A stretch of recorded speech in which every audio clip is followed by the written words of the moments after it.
Welcome to Planet Therapy. This is a space where we have casual conversations surrounding work-life balance, self-love, and also empowerment. And today we're going to have a slightly different episode. We're going to welcome Otta.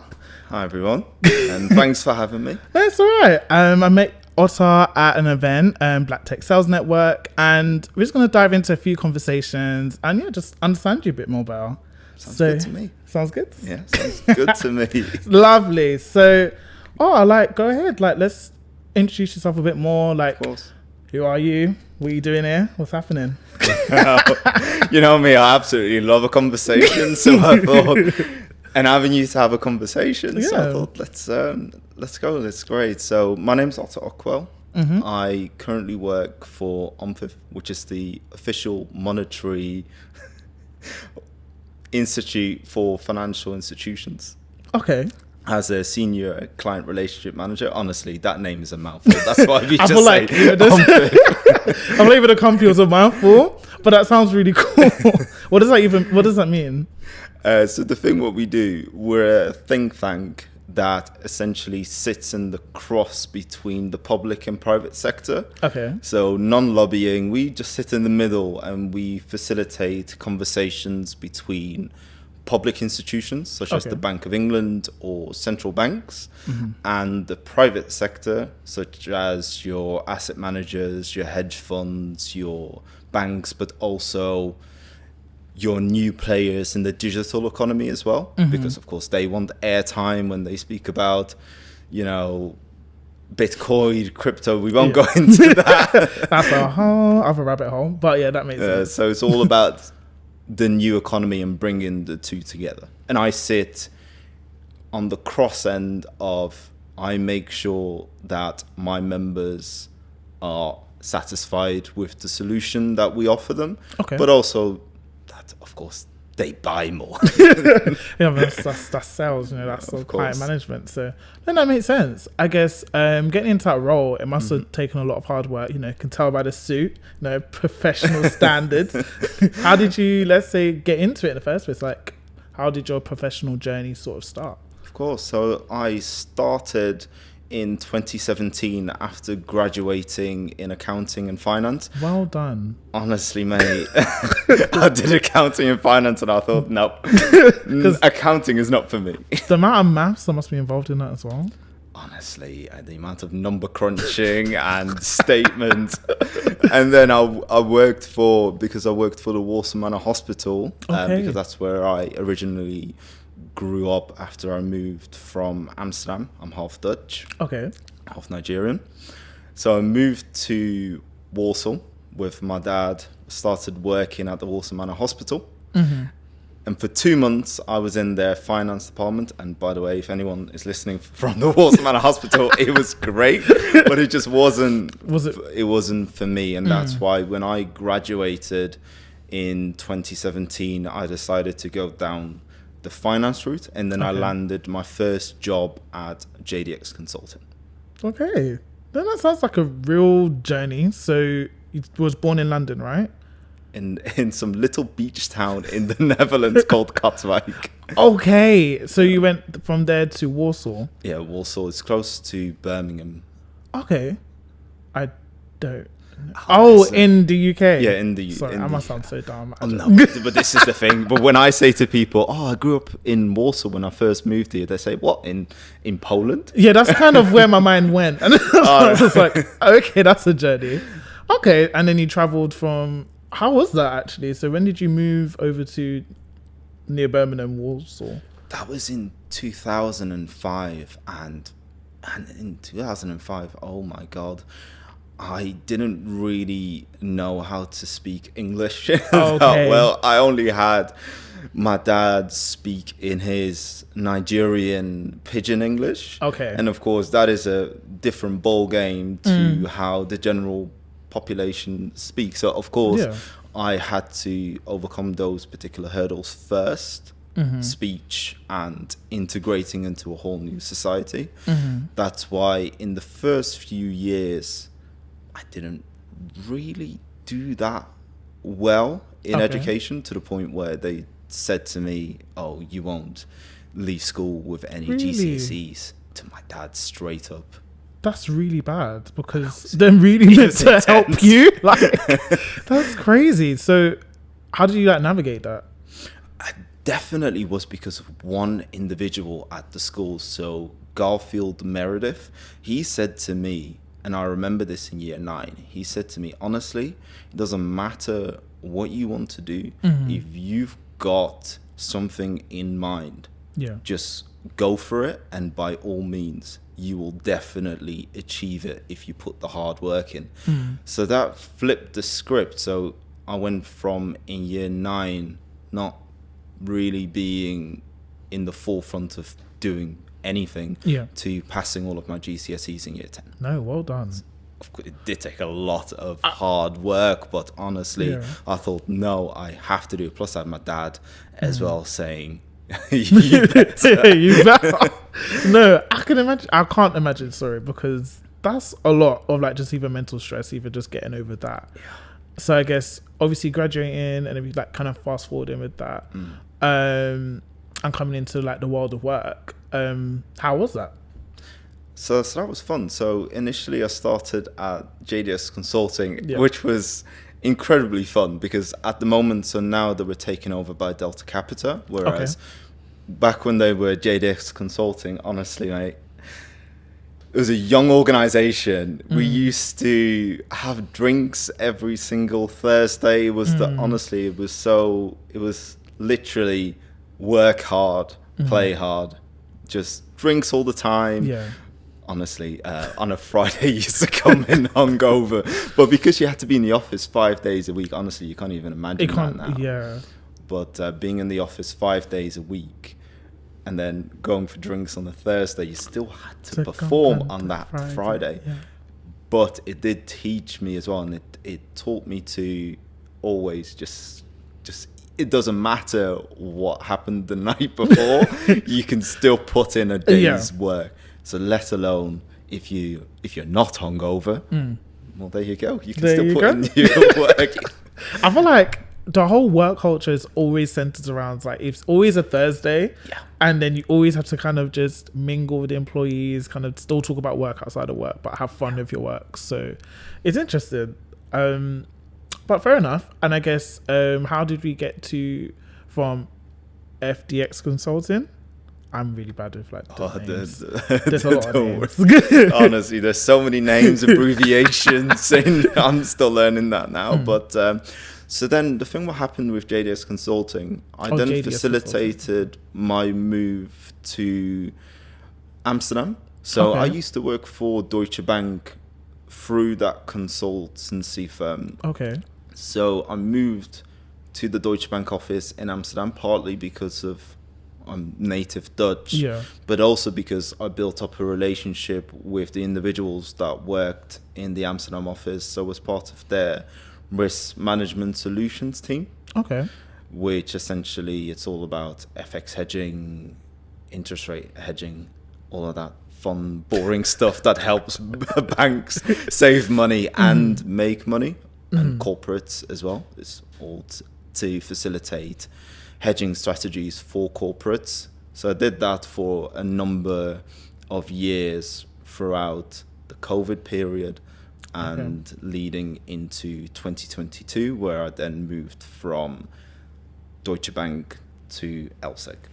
Okay, cool. So I guess that transition from even leaving the UK back to, I guess, Amsterdam, how was that like? It's like a switch of culture from what I understand. Or am I wrong? Like, oh, definitely. In the UK, we love this element of beating around the bush, a bit of fluff here and there, sarcastic jokes, dry humor if you're from the north. So there's a lot of reading in between the lines in the UK and being able to take a joke, whereas in the Netherlands, their culture was a lot more direct, to the point, and I may ruffle a few feathers here. But their humor was more aligned to American style humor, which is more obvious humor. So when you make an English style joke, you sometimes have to say, "Hey, I'm only joking. Don't worry, I'm only joking." Okay. But other than that, they are such a friendly bunch and so welcoming as well. Okay. And they're really there to help you. And even now, I still speak to my Deutsche Bank colleagues from Amsterdam up till today. Okay. Including whilst I was interviewing after I had to leave LSEG, one of my old contacts at Deutsche Bank said, "Oh, Otta, there may be a position here at Deutsche Bank Birmingham. Do you want to interview for it? And I can give you a reference." So once you get to know somebody from Holland and you build a relationship, they tend to have relationships for life. Yeah. But you've just got to be mindful that when they are direct to you, when they say something to you and it's direct, then just be mindful not to take offense to it. Okay. Because that is just their culture. They're very direct and to the point because that's what they do amongst each other. Okay. Actually, I read a book about this as well, and honestly, this is such a good book to read. The Culture Map by Erin. I'm not good with names, but it's called. As you can tell, I'm not either, so it's so right. Honestly, it's the Culture Map. It delves into these type of topics, different cultures, how we're made up. And for example, I was born in the Netherlands with a Nigerian dad, but grew up partly in the UK, studied in the UK, started my career in the UK, moved to the Netherlands. So my culture map is completely different, but all of these different things have an effect on how you deal with situations, how you speak to people, how you work in a professional environment. So Erin, she really delves into the makeup of different nationalities. So the culture map, it's really good. No, I get that. Thanks for sharing. Because I feel like I'm really in my reading era. Like I'm currently reading Atomic Habits. I'm not even going to tell you the name, but you read it? Yeah. It's great. I feel like it's really helped me build a routine and just understanding like how to just do small things each day, and it like that 1% progress actually leads to a lot in the long run. So I think I definitely will be taking a look at that. It definitely compounds. You said something really interesting there, that 1% effect, because that's something what everyone speaks about, this compounding effect, because well, once you start going to the gym, you're not going to be Mr. Ripped on the first day or the first week. Is true. And it's like just that little bit of building, that little bit of practice. Exactly. Same in a professional environment. Once you start work, you are technically the dumbest in the room. Yeah, because you're like, what's going on? It's like, well, what's going on? Where am I?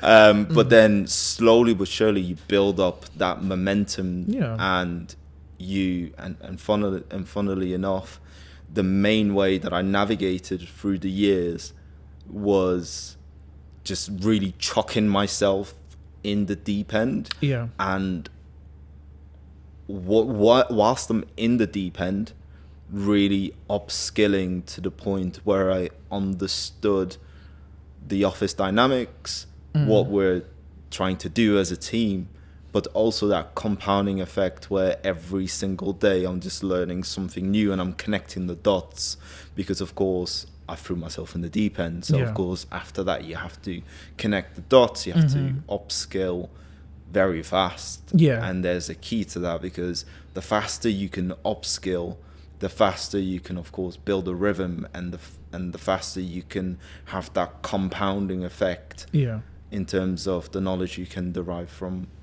where you work. No, I can imagine. And there's a lot of truth in what you said. I guess somewhat circling back with what you just said about like finding your rhythm and trying to make sure that, you know, you upskill in the best sort of environments. Do you feel like within the difference in dynamics within obviously how it was in Amsterdam or how it was, let's say, in London or the UK, do you feel like those styles where you mentioned where in Amsterdam, they're very much direct to the point with what's going on, and whereas London is a bit more beating around the bush, so you're a bit like you're a bit more unaware of what's fully a point that's being made. Which environment do you feel like you grew the most in, or was the most healthy for you? Definitely in the Netherlands, because in the Netherlands you really had to know your craft, and you had to be efficient, because the way that system is set up, it's in a way where you have to be efficient as possible. You have to know what you're talking about, because you will be pulled up on it if you don't. So, and that's why they always talk about the Dutch efficiency, which is definitely the case, because I've seen the most efficient people in the Netherlands, but also the most helpful, because they want you to understand. But then one other thing about the Dutch culture is that there's a real work-life balance there. So their whole mantra is be very efficient during the day, and at 5 o'clock we are logging off and we're running home efficiently. You see, I get that. Yeah. Okay, that's cool. I guess as you brought up, I guess work-life culture and that sort of thing, where it's like when you're in your hours of work, you're in your hours of work. How do you feel like, how do you make sure you actually stayed on top of that? So, because again, two different cultures, so it's like you have to kind of adjust between the two. Was there any sorts of, although you grew more, you feel like in Amsterdam, was there a lot of difficulties within that? Definitely in the sense of, in the UK, I was a fresh graduate. So I just started my career at this consulting firm, and so I had to navigate the pressure of that to sort of make a name of myself in the industry, because there are certain, the accent that I have now, I used to sound even more Brummy. So I had to navigate that, because there are some connotations to the way you sound in the UK. Yeah. So navigating that, but also I really wanted to understand the work environment, where I looked into the tasks ahead, what I had during the day, and just wanted to complete that as efficient as possible. So I always had that efficient mindset of working really hard. So when I moved to the Netherlands, I still had that same mindset, that same drive. So, which is innate in the Dutch culture as well. So I just naturally just slid in, because that's how I was used to work anyway. So when I moved to the Netherlands, it was just second nature just to continue that trajectory of being very efficient to the point and continuously developing, which was quite interesting, because when I moved to the Netherlands, I was the global market support process owner, where everyone from the KYC operations world in the Netherlands came to me for help or guidance on FX or interest rates and these type of topics, whereas in the UK I had no idea. I was just figuring it out. But then in the Netherlands, I was the main point of contact, which is this whole element of chucking yourself in the deep end, but being able to upskill rapidly, because of course you need to know what you're doing, and that's what my time in the Netherlands really helped me, and that of course led me to LSEG as well. Okay, cool. Thanks for sharing that, because it's difficult. It is difficult trying to navigate that, especially when, like you said, sometimes where you're kind of drowning and you're trying to figure out, especially sometimes I can relate to that in London, where it can be difficult to figure things out, especially where, like you said, you have your accent, and being of like a dual heritage is something where it's like, you know, it's just a lot of pressure that comes with that. So well done for you for just navigating that. I guess now being back in the UK, do you feel like there's certain things that you still hold on to within that working culture in Amsterdam? Definitely the whole element of work-life balance. And this is the main reason why I decided not to live in London. Also partly because my wife, her family's from up north. So I live close to Wilmslow, which is the countryside, Cheshire. I feel like that is another name. I feel like you're teaching me more about the UK than I can tell you so much about different places up there, don't worry. Okay, but that's cool. Yeah, sorry, continue. So I live close to Wilmslow. Okay. Beautiful place.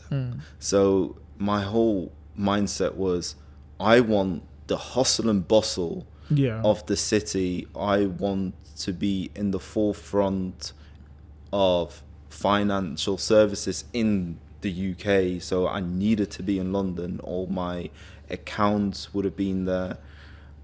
And this is definitely where I wanted to grow my career. But on the flip side, I wanted to protect my own mental health, because otherwise you can face burnout if you just go 110% for years and years and years. You need some sort of outlet. And that's why when I decided to move back to the UK, I decided I want that same type of lifestyle I had in Amsterdam, but in the UK. Okay. And that's why I decided to live close to Wilmslow in the countryside. So 5 days a week, I'm just walking in fields and it actually hikes. sounds peaceful. Do you know what's so funny? Because when I was younger, I used to say I hate nature, and that sounds so bad, but it was just because I just hated like grass or just woodlands. I never understood people that used to go on walks. Like, it just bothered me.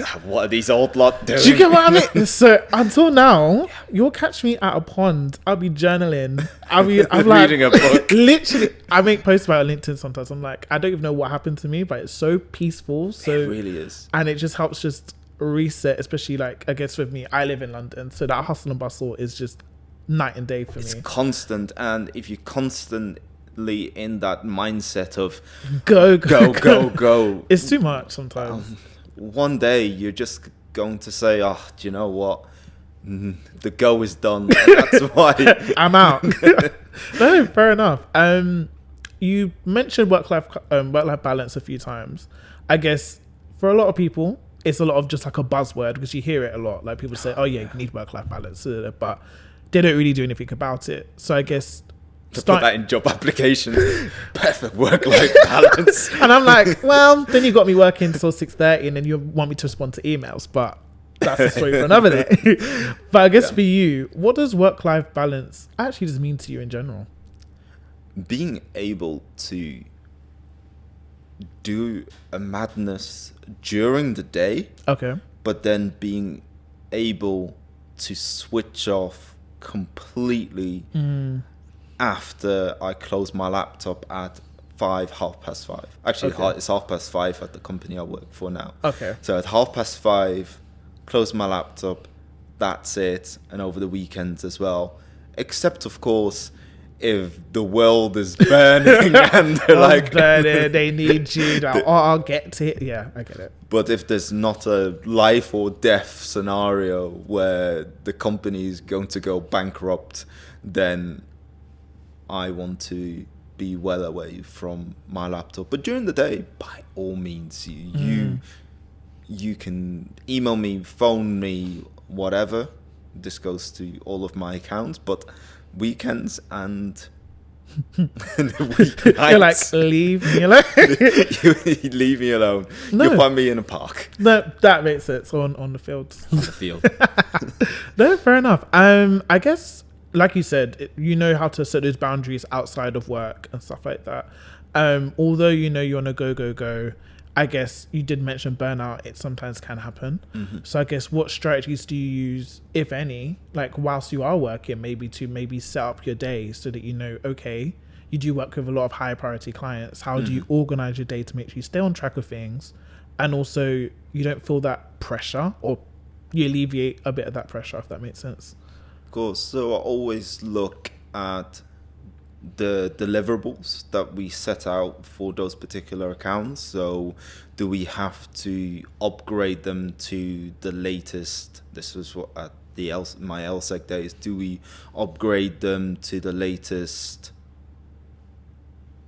platform, to workspace from Icon, or or is it a competitor displacement, or are they at risk of cancelling?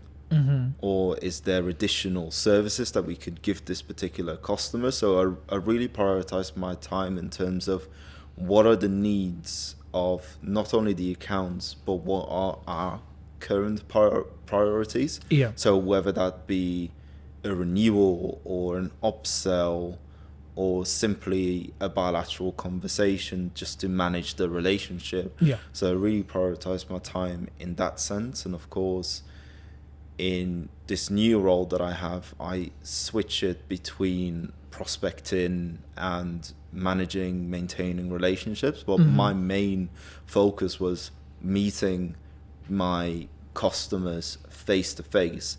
So that was my biggest priority since starting at LSEC, because that's when I started my front facing career. So really meeting them in person, sitting in front of them to have initially an informal conversation, and 9 out of 10 times I just immediately went back to work. And that's why I decided that's something that I prioritize over anything else, which is really getting into the depths of the customer and in face to face. And then on the flip side, of course, just managing the internal priorities as well. So admin, honestly. Always fun, isn't it? Always fun. But then, of course, keeping tabs on where am I. Yeah. So having my own Excel sheet of these are my accounts, this is what I'm doing, these are the deliverables, this is what I need to do in the next week. So really planning ahead. Yeah. And that's something what definitely alleviated that extra pressure on top of the pressure that you have already. Okay, no, thanks for sharing. I guess you did say also, I guess, like talking about pressure, you faced pressure before you went to Amsterdam. Obviously, you said you're someone that you have a different accent. It's just trying to understand, and you're also new in your career. As you're now someone that's, you know, more of a veteran, you know what you're doing. I hope so. And like, you know, you've grown a lot within your career. Do you still face that sort of pressure? Like in terms of like, let's say maintaining now the accent, or like, just anything really? Now it sounds a bit deep, but the only internal pressure that I'm sort of facing now, so the accent, no, not really. My dual heritage hasn't even stood in my way at all, because one thing what I've noticed is that if they know what you're capable of, what do they care whether you're black, white, Asian or whatever, because you know exactly how that person works. And that's why it didn't really affect me in any way. So the main thing for me is definitely imposter syndrome. So it's more internal to you, where you think, am I good enough to be at this table? And that is something that has definitely followed over I've started in 2017, so the past 7.5 years of, am I good enough to be in this room? And it's quite interesting really, because this is all very mental to you, because you're absolutely smashing it day by day, but then you've got this internal voice saying, you're not. Yeah, you shouldn't be here. You shouldn't be here. What are you doing here? Yeah. But then next thing you know, you get awards or recognition, and you're like, oh, is that me? You get a promotion, and you're like, thank you, I guess. It's like, thank you. So it's definitely that internal dialogue that not you, but I still have to overcome. That yes, I am meant to be here because I work really, really hard, and I try to upskill to the point where I understand the workflow of my clients, but also understand the solutions that the company I work for offers. So understanding both sides and then working extremely hard on the flip side, well, the only recipe after that is success. So that's why you have to tell that internal voice to say, no, I'm meant to be here, and I'm going to show you by continuously working hard, but also maintaining that balance of, yes, I'm going to work hard, but I need to make sure that I can do this for the long haul. Yeah. So putting those barriers and those boundaries in place and learning how to say no. No, that makes a lot of sense. Thanks for sharing. I guess it's like, although there's going to be any voices in your head, it's just knowing that you trust yourself to know that you know what you're doing, you're good at what you do, and it's just having that as your mindset, because no one's telling you you're not good enough. It's actually just you yourself. Exactly. So no, thanks for sharing. I guess, is there like any big takeaways from like your steps within your career at the moment that you feel like, okay, it's been a couple of years from 2017 to 2025. What would you say are like really big achievements that you managed to achieve for yourself? Definitely the biggest achievement for myself was definitely everything what I've done at the transition from operations to client facing. Because at JDX I was a know your client analyst, so a KYC analyst. So we basically looked through documents to make sure that there aren't any potential risks there for fraud or money laundering. So transitioning to managing relationships with accounts, that was always my key ambition, to basically manage relationships and sell. But the key point was managing relationships. So making that transition was definitely the proudest achievement, but also just my current position that I'm in, from back in year 9 where it was, no, you're not going to amount to anything, to now managing relationships with the biggest names in financial services. Not to toot my own horn. Toot it. It's listen, that's a big step from where it was, like you said, you barely even understood English, to where you are now. Exactly. Applaud yourself. So that's definitely been my proudest achievement, being able to sit in a room facing the head of corporate finance at a huge bank, or a partner at a big 4 consultancy firm, and being able to provide them some sort of value where they're like, thanks, Otta, thanks for meeting me today, and definitely will look into the solution, or thanks for coming round, and this is definitely something that I want my team to use. And having these conversations is definitely a big accomplishment. No, well done. Like, genuinely, I mean that. Like, well done. Like, that's a lot, and it's a good step that you are in now as well, to just even progress and succeed. I guess I got 2 questions. First question is, what advice would you give someone that's coming from a different sort of culture, different sort of background, and they're trying to break into their new careers or anything like that?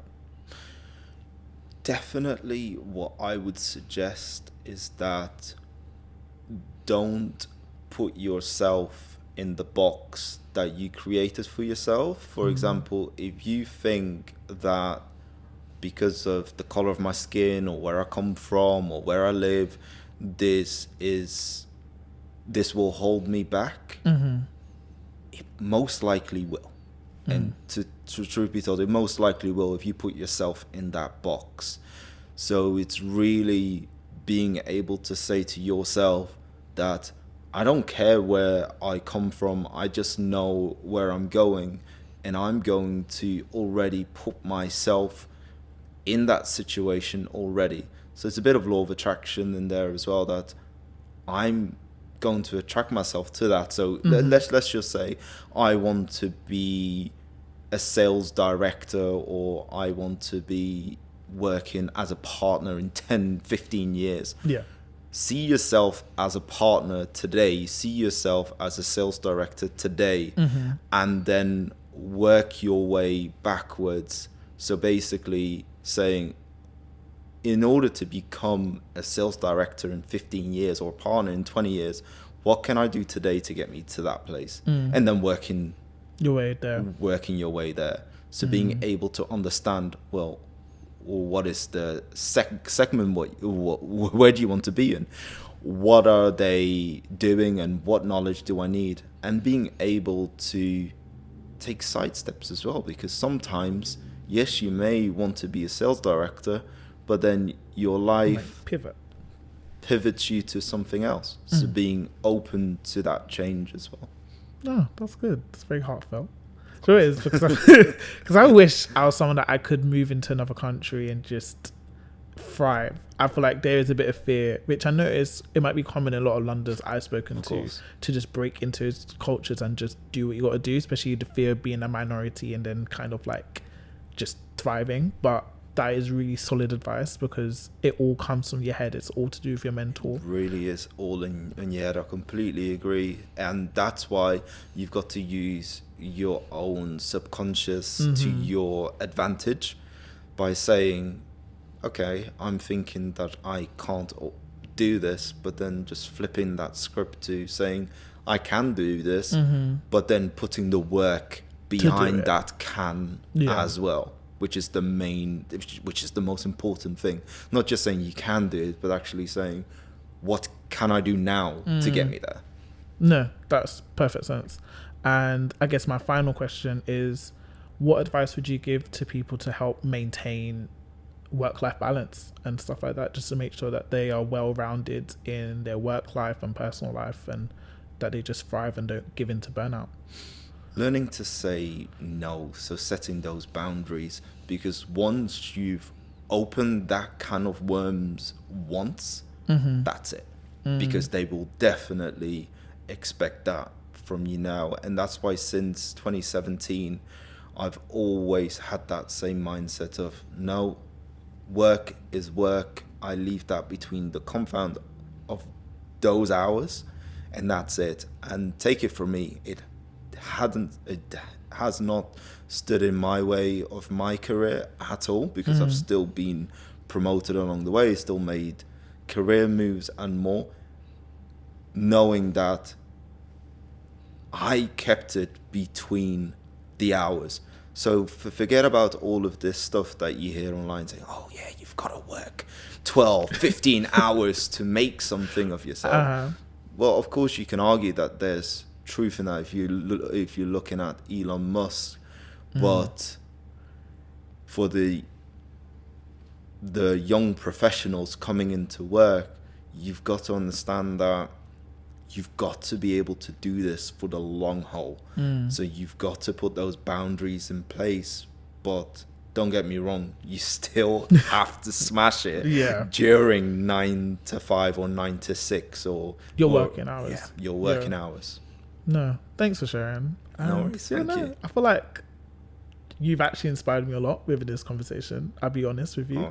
I feel like, no, I'll be real, because it's very easy, like you said, imposter syndrome and just kind of giving into yourself, like your mental, like limiting you.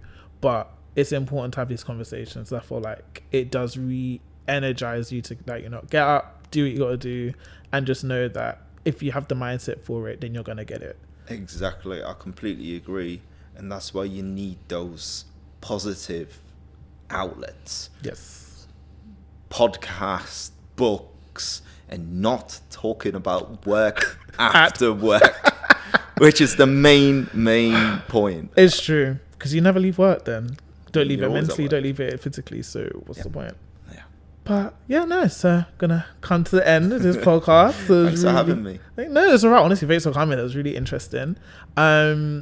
Tell us, like, for example, would it be okay if people come reach out to you if they need some sort of advice on, like, maybe career steps or anything like that?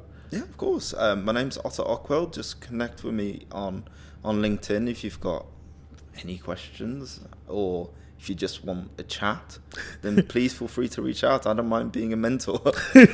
No, sure. Thanks for sharing. And yeah, so thanks, guys. I hope that you found this as informative as I did. And if you have any sort of comments, questions, or anything, like you said, reach out to Otta on LinkedIn. We got me as well, Marcus Johnson. And yeah, just keep the conversation flowing. So have a good rest of your day. Take care and stay blessed.